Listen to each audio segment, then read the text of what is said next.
All right, everybody, as the ladies take their seats, Sharon, I'm going to start with you.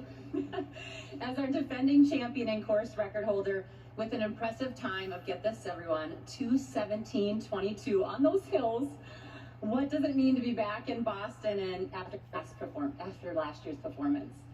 It means great. I am very excited to be here. Really overjoyed and looking forward to Monday. How's the training been going? Great. I am healthy. I'm happy to be here and ready to toe the line. Tell us what it felt like last year to not only break the tape, but to actually see that time. Amazing. It was very magical. I remember crossing and all I could think about is just who was waiting for me at the end of the line, and being able to break the record and win, that was amazing. Yeah. Let's jump on over to Eden. Eden, you won here in 2024, and you've also been a two-time Boston 5K winner. How has your preparation for this year's race been going? Yeah, it's been going really well. I had a really consistent just winter period of training and sort of getting in all of the hard miles. So yeah, I couldn't really be in a better place coming into this. Yeah, you won the NYC half just a few weeks ago. The momentum since that race, talk about that. Yeah, for me winning the half, it just meant that everything had been working. So it kind of meant don't change anything, just keep on going, get to Boston healthy, and yeah, see what happens on Monday. It was so fun to watch you race. Workinish, we're going to head over onto you. So you've had 2 top 10 finishes here at the Boston Marathon. Talk about your mindset coming into this year's race.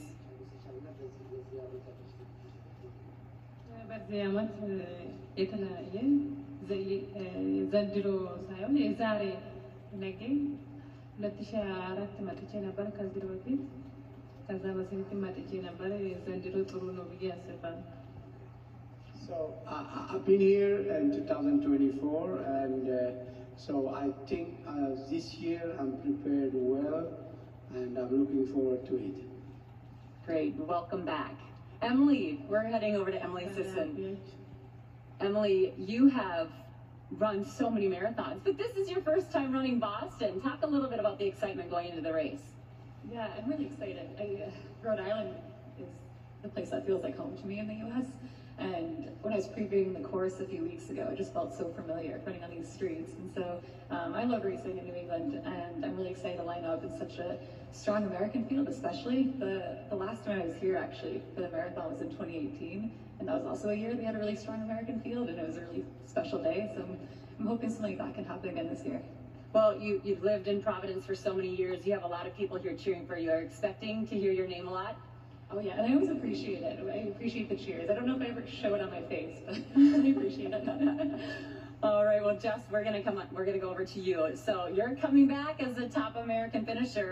How does that feel coming into the race on Monday? Amazing. The dream would be to defend the title, but as Em said, we have such a stacked field overall, stacked American field, so I am just so honored to be a part of what I know will be a super historical day on Monday. What are your expectations for Monday? Oh gosh, I have very high expectations. But I think for myself, it's hard because last year went well, so I'm like, how can I replicate that? But I know it's a completely different day, different weather, different field, so I think just sticking to my guns, but also taking risks and leaning in when it gets a little bit tough would be ideal. Oh, it's going to be exciting. And last but not least, Fiona. Fiona, you had such an awesome New York City Marathon last year. Talk a little bit about your training and what you're expecting for Monday. Yeah, just coming off some altitude training up in Albuquerque. I was training with some of the guys who are getting ready for London, and then Alex Mayer is also running Boston, so it was really fun to have a group of marathoners to work with, and yeah, I'm super excited to be running my first Boston. Have you been on the course? Yes, we were able to come up end of January, so it was actually snowing when we were here, so glad that won't be happening, hopefully. Well, it's going to be cold, but hopefully no snow. Well, thank you so much to our top women's contenders. They're going to be around the room for individual interviews shortly, but now we're going to turn our attention to the men. Thank you, ladies.